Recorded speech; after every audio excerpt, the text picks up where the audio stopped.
तो आज हम वो रेसिपी बनाने वाले हैं आंवले की, जो कि ठंडी में लोग बहुत ही महंगे दामों पर मार्केट से ख़रीद करके लाते हैं और ये ठंडी की बहुत ही फ़ायदेमंद रेसिपी होगी। तो चलिए इसको बनाना शुरू करते हैं और इसे किस तरीके से बनाना है चलिए बनाते हैं। तो यहाँ पर देखिए हमने इसको आंवला ले लिया है 1 केजी से ज़्यादा है, मतलब 1 किलो 1 पाव के करीब में ये है आंवला।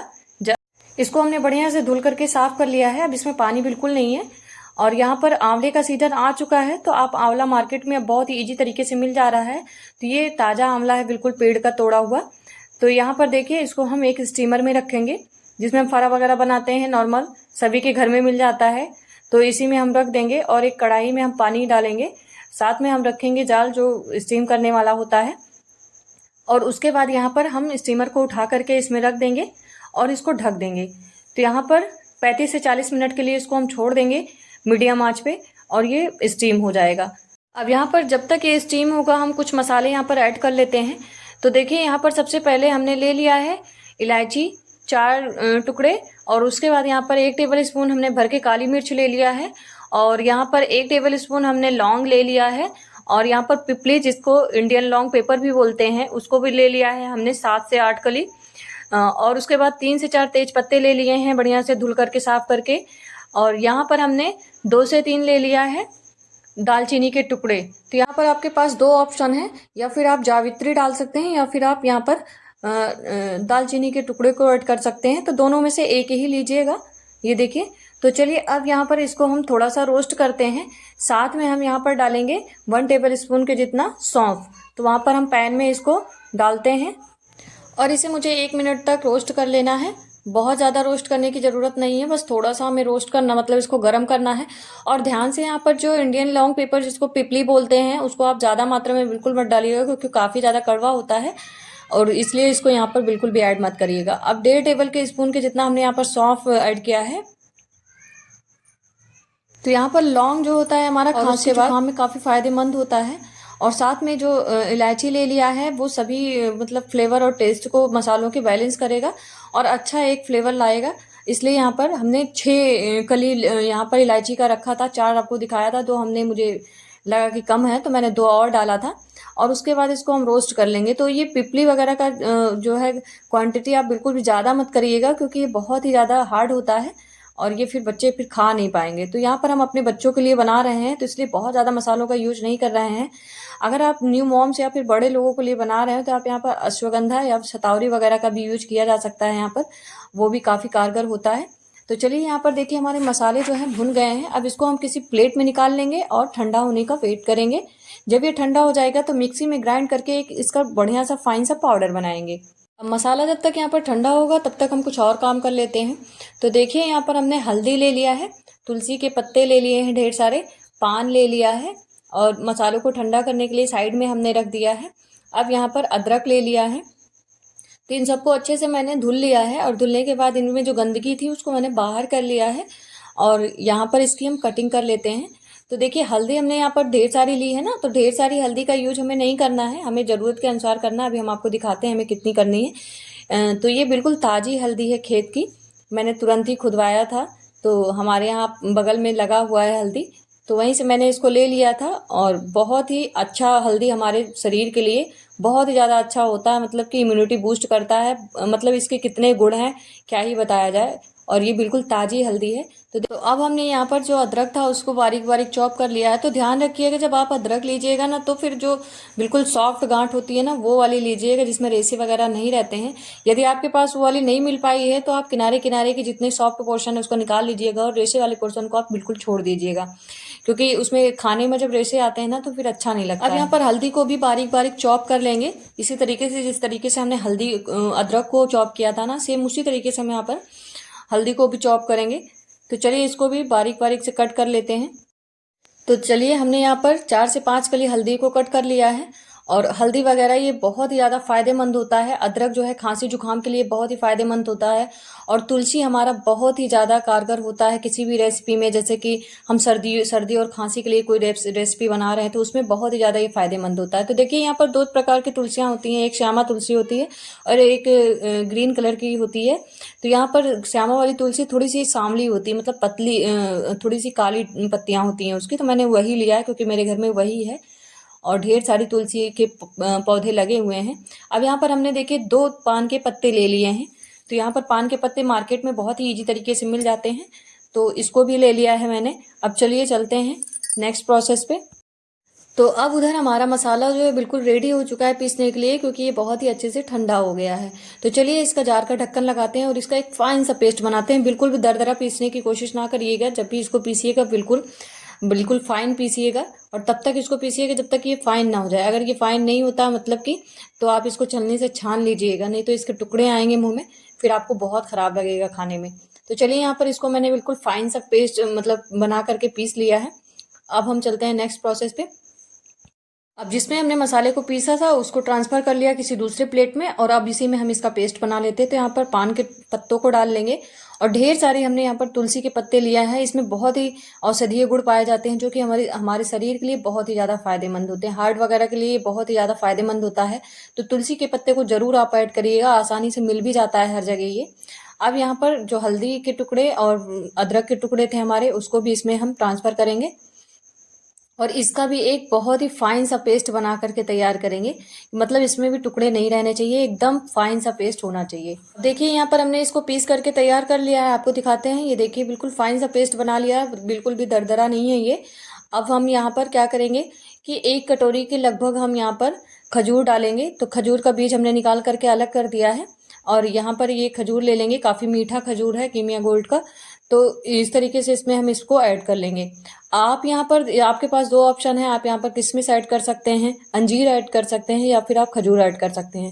तो मेरे पास यहाँ पर खजूर रखा हुआ था, तो हमने खजूर को ऐड किया है। आप चाहें तो यहाँ पर किशमिश या अंजीर का भी यूज कर सकते हैं। तो यहाँ पर इसको भी अच्छे से बढ़िया से पीस लेना है, बिल्कुल भी टुकड़े नहीं रहने हैं।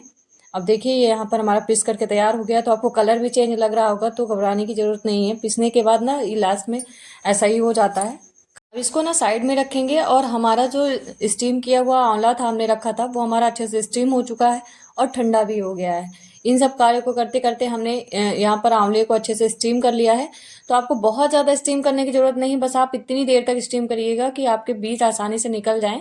तो अब चलिए इसके बीज को हम अलग कर लेते हैं। तो आंवला हमारा ठंडा भी हो गया बढ़िया से।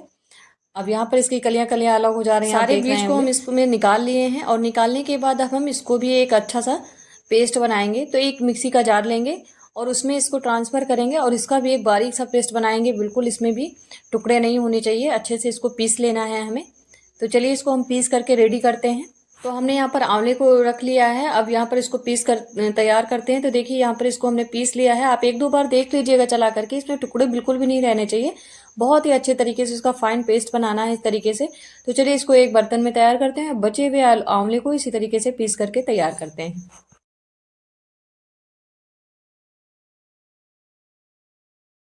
अब हमने यहाँ पर सारे आंवलों को पीस लिया है, और यहाँ पर एक साइड में रख देंगे, एक बाउल में निकाल लिया है। अब हम चलते हैं कुकिंग प्रोसेस पे। तो यहाँ पर देखिए एक कढ़ाई लेंगे, और जो कढ़ाई लेंगे वो भारी तले का लेंगे, और कि जो हम होममेड च्यवनप्राश बनाने वाले हैं तो वो च्यवनप्राश इसमें चिपके नहीं, क्योंकि बहुत ज़्यादा सेंसिटिव होता है और जा करके कढ़ाई के तले में चिपक जाता है। तो इसलिए हमें भारी तले का कढ़ाई लेना है। आप यहाँ पर लोहे की कढ़ाई में बनाएंगे तो काफ़ी ज़्यादा आयरन मिलता है लोहे की कढ़ाई में, और बहुत ही फायदेमंद भी होता है। तो चलिए अब यहाँ पर हम ऐड करेंगे 2 टेबल स्पून के जितना हम देसी घी, गाय का शुद्ध देसी घी है ये हमारे घर का, और इसको मिक्स करेंगे। तो यहाँ पर टेबल स्पून के हिसाब से आप 4 टेबल स्पून के जितना घी ऐड करिएगा, क्योंकि हमने ज़्यादा सा भर भर के पूरा ऐड किया, और ठंडियों में घी जम भी जाता है। तो इसलिए यहाँ पर इसको हमने 4 टेबल स्पून के जितना डालना है, बहुत ज़्यादा नहीं डालना है, और इसको हमें देसी घी में ही बनाना है। और उसके बाद यहाँ पर घी मेल्ट हो चुका है। अब यहाँ पर हमने जो आंवला पीस करके तैयार किया था वो हम इसमें मिक्स करेंगे, और इसको चला लेंगे। तो घी में पूरी तरीके से इसको मिक्स कर लेंगे आंवले को। और यहाँ पर हम एक चीज़ आपको बताना भूल गए थे, जब आंवले को पीसना है तब उसमें पानी बिल्कुल भी नहीं मिक्स करना है, मतलब बिना पानी के इन सबको पीस करके तैयार करना है। पानी का यूज आप बिल्कुल भी ना करिएगा। और उसके बाद यहाँ पर जब हम देसी घी में इसको मिक्स कर लेंगे अच्छे से, तो देखिए इस तरीके से, और ये काला काला सा आयरन छोड़ना शुरू करेगा। तो घबराने की ज़रूरत नहीं है, क्योंकि लोहे की कढ़ाई जो होती है आयरन छोड़ता है, और आयरन हमारे शरीर के लिए बहुत ही ज़्यादा फायदेमंद होता है। तो अब आपको यहाँ पर दिख रहा होगा कि देखिए कितना काला काला सा हो रहा है। तो देखिए अब ये पूरी तरीके से मिक्स हो चुका है, और गर्म भी हो गया है काफ़ी। हमें 3 से 4 मिनट हो गया इसको मिक्स करते हुए। अब हमने जो मसाले बना करके तैयार किए थे वो मसाले इसमें हम मिक्स कर देंगे। तो आप यहाँ पर जो मसालों की क्वांटिटी रखिएगा, जिस हिसाब से मैंने आंवला लिया था उसी हिसाब से हमने यहाँ पर मसालों की क्वांटिटी रखी थी। तो आप जितना आंवला लीजिएगा उतना ही मसाले की क्वांटिटी रखिएगा, वरना ये बहुत ज़्यादा हो जाएगा मसाला, फिर इसको आप खा नहीं पाएंगे, मतलब बहुत ज़्यादा कड़वाहट हो जाएगी। तो उसी हिसाब से आप यहाँ पर सारी क्वांटिटी को रखिएगा जिस हिसाब से आपने आंवले को लिया है, ठीक है ना। और अब हम यहाँ पर मसालों को अच्छे से मिक्स कर लेंगे। तो देखिए यहाँ पर मसालों को मैंने बहुत ही अच्छे से मिक्स कर लिया। 1 मिनट तक मसालों को अच्छे से मिक्स किया है। अब उसके बाद जो हमने खजूर और पान के पत्ते वगैरह का जो पेस्ट बनाया था वो भी हम इसमें मिक्स कर देंगे।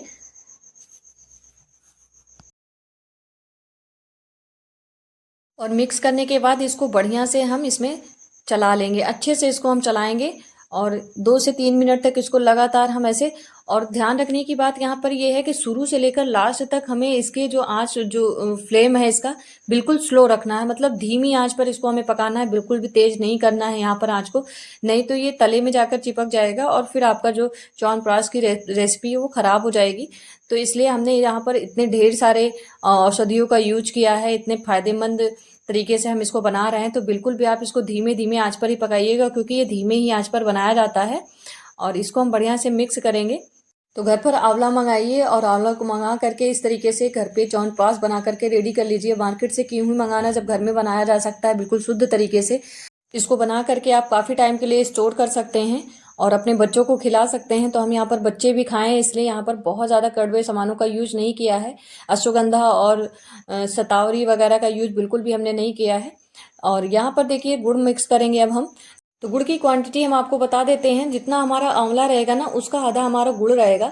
तो हमने यहाँ पर 1 किलो 1 पाव के जितना हमारा आंवला था, तो उस आधा किलो से ज़्यादा हमने यहाँ पर गुड़ को ऐड किया है। तो छोटे छोटे टुकड़ों में हमने गुड़ को यहाँ पर कट कर लिया था। अब इसमें इसको हमने मिक्स कर लेना है अच्छे से, बहुत ही बढ़िया से, जब तक कि गुड़ मेल्टेड ना हो जाए। तो अब यहाँ पर इसको हम मिक्स करेंगे और थोड़ी देर मतलब 2 मिनट के लिए इसको हम ढक करके छोड़ देंगे। और बिल्कुल धीमी आंच पर ही इसको हमें पकाना है, बिल्कुल भी तेज नहीं करना है और लगातार इसको हमें चलाते रहना है। तो 2 मिनट हो चुके हैं, हमने थोड़े ज़्यादा बड़े टुकड़े कर दिए थे तो थोड़ा टाइम लग रहा है, बाकी ये मिक्स हो जाएगा। तो आप इसको ज़्यादा टाइम के लिए बिल्कुल भी छोड़ करके ना हटिएगा कि आप ढक दीजिए 3 से 4 मिनट के लिए और हट जाइए, ये तुरंत चिपक जाएगा तले में जा करके। तो ऐसा आप बिल्कुल भी नहीं करिएगा, आप इसको लगातार चलाते रहिएगा। तो इसमें काफ़ी टाइम लगता है, मतलब 2 घंटे का समय लगा था हमारा। 1 बजे से हमने इसको बनाना कुकिंग प्रोसेस को स्टार्ट किया था और 3 बजे मैंने इसको बंद किया था। तो देखिए इस तरीके से हम इसको मिक्स करेंगे। और जब हम कुछ अच्छी चीज़ें अपने घर पर बनाते हैं तो टाइम ज़रूर लगता है, लेकिन जो हमें शुद्धता मिलती है ना घर की बनाई हुई चीज़ में, वो हमें मार्केट की चीज़ों में कभी मिल ही नहीं सकती है। तो इसलिए आप घर पे इस तरीके से शुद्ध तरीके से बिल्कुल च्यवनप्राश बना सकते हैं और बच्चों की सेहत का ख्याल रख सकते हैं। आंवला अपने आप में एक इतना गुणकारी होता है जिसकी जितनी भी तारीफ की जाए कम ही होती है। तो यहाँ पर बच्चे बड़े दोनों खा सकते हैं इसको। जिनके बालों में काफ़ी समय से समस्या है वो खा करके इसको अपने बालों को सही कर सकते हैं। साथ में आंखों की रोशनी के लिए बहुत ज़्यादा फायदेमंद होता है, क्योंकि आंवला में बहुत ही प्रचुर मात्रा में विटामिन सी पाया जाता है और स्किन के लिए फायदेमंद तो होता ही होता है। तो देसी घी की वजह से आपको इसमें इतनी अच्छी शाइनिंग दिख रही होगी। तो देखिए यहाँ पर कितनी बढ़िया सी शाइनिंग आ रही है। जो हमारा कढ़ाई है वो आयरन इतना बढ़िया से छोड़ रहा है ना, तो आपको घबराने की ज़रूरत नहीं है कि काला सा दिख रहा है, बट ये आयरन छोड़ रहा है कढ़ाई, इसलिए काला हो जा रहा है। तो हमारे पास लोहे की यही कढ़ाई थी, मतलब छोटी पड़ रही है। तो आपके घर में अगर बड़ी कढ़ाई होगी ना तो आप बड़ी का यूज करिएगा तो चलाते बनेगा। हमें चलाते नहीं बन रहा था क्योंकि ये बहुत ज़्यादा भर गया था और कढ़ाई भी छोटी थी हमारे पास, इसी दिक्कत का सामना करना पड़ा है। और यहाँ पर देखिए, तो आप थोड़ी थोड़ी देर पर इसको चाहे तो छोड़ सकते हैं, लेकिन गैस की फ्लेम को बिल्कुल भी मतलब तेज़ मत करिएगा, धीमा ही रहने दीजिएगा। आप छोड़ करके इसको कहीं जाइएगा नहीं, थोड़ी देर छोड़ करके आप खड़े हो सकते हैं, क्योंकि लगातार 2 घंटे चलाना मतलब बहुत ही मुश्किल का काम होता है। तो फाइनली यहाँ पर 2 घंटे कंप्लीट हो चुके हैं और हमारा जो च्यवनप्राश है वो बनकर तैयार हो चुका है। तो देख रहे होंगे कितनी अच्छी सी शाइनिंग आ रही है, खुशबू तो इतनी प्यारी सी आ रही थी मतलब घर में कि मैं क्या ही बताऊँ, बहुत ही ज़्यादा खुशबू आ रही थी मतलब मसालों की जो इसमें ऐड किया गया था। अब इसको हमें ठंडा करना है, तो लगातार हमें इसको खोल करके ही ठंडा करना है, बिल्कुल भी इसको ढकने की ज़रूरत नहीं है। नहीं तो जब ढकेंगे ना इसको हम, तो फिर क्या होगा कि इसमें जो स्टीम बनता है और उसकी पानी की बूंदें इसमें टपकती हैं ना, तो वो इसमें जो है जब हम इसको रखेंगे तो काफ़ी टाइम लंबे समय तक इसको हम नहीं रख पाएंगे और ये ख़राब हो जाएगा। तो इसलिए यहाँ पर क्या करिएगा, आप इसको खुला ही छोड़ दीजिएगा 2 से 3 घंटे, ये बहुत ही अच्छे से ठंडा हो जाएगा। अब यहाँ पर ये अच्छे से ठंडा हो चुका है। अब हम यहाँ पर एक कांच का जार लेंगे। तो जब भी आप इसको रखिएगा च्यवनप्राश को, तो कांच के जार में ही रखिएगा। इस तरीके का कोई भी कंटेनर होगा तो आप उसमें रख लीजिएगा। और आज की हमारी ये रेसिपी अगर पसंद आई हो तो प्लीज़ लाइक शेयर जरूर करिएगा, और चैनल पे हमारे नए हो तो प्लीज़ सब्सक्राइब जरूर करिएगा, क्योंकि काफ़ी मेहनत लगती है एक रेसिपी को तैयार करने में। और कमेंट बॉक्स में एक प्यारा सा कमेंट करके जरूर बताइएगा कि आपको हमारी ये रेसिपी कैसी लगी। अब हम यहाँ पर क्या करेंगे कि हमारे पास शहद रखा हुआ था, तो जब ये पूरी तरीके से ठंडा हो जाएगा तब हमें यहाँ पर शहद मिलाना है। तो आप यहाँ पर गुड़ की जगह शहद का भी यूज कर सकते हैं, लेकिन जब पूरा कुकिंग प्रोसेस कंप्लीट हो जाएगा और जिस तरीके से यहाँ पर ठंडा हो जाएगा पूरी तरीके से, तभी आपको शहद का यूज करना है। तो यहाँ पर गुड़ की जगह आप शहद को भी यूज कर सकते हैं और गुड़ शहद साथ में भी यूज कर सकते हैं। तो हमने यहाँ पर शहद को मिक्स कर दिया है। देखिए हमारे पास थोड़ा सा शहद रखा हुआ था, हमने इसको मिक्स कर दिया है। चमक को बरकरार रखता है, साथ में खांसी जुकाम के लिए भी, बच्चों के लिए बहुत ही ज़्यादा कारगर होता है। तो यहाँ पर शहद का भी को अच्छे से मिक्स करेंगे, और मिक्स करने के बाद अब हम यहाँ पर कंटेनर में ट्रांसफ़र कर देंगे और इसको स्टोर करके अच्छे से रख देंगे। तो आप इसको स्टोर करके आराम से रख सकते हैं, बिल्कुल भी ये ख़राब नहीं होगा। और आप सुबह शाम इसको 1-1 चम्मच खाइए और सर्दी खांसी से कोसों दूर रहिए। और ध्यान रखिए कि जब आप कंटेनर में रखिए तो उसमें पानी नहीं लगा होना चाहिए। आप इसको पहले ही साफ़ करके धूप वगैरह दिखा दीजिए, ताकि इसमें बिल्कुल कुछ लगा नहीं होना चाहिए। हमने इसको पहले से ही साफ़ करके बिल्कुल क्लीन कर लिया था और इसको धूप में दिखा दिया था, नमी नहीं थी।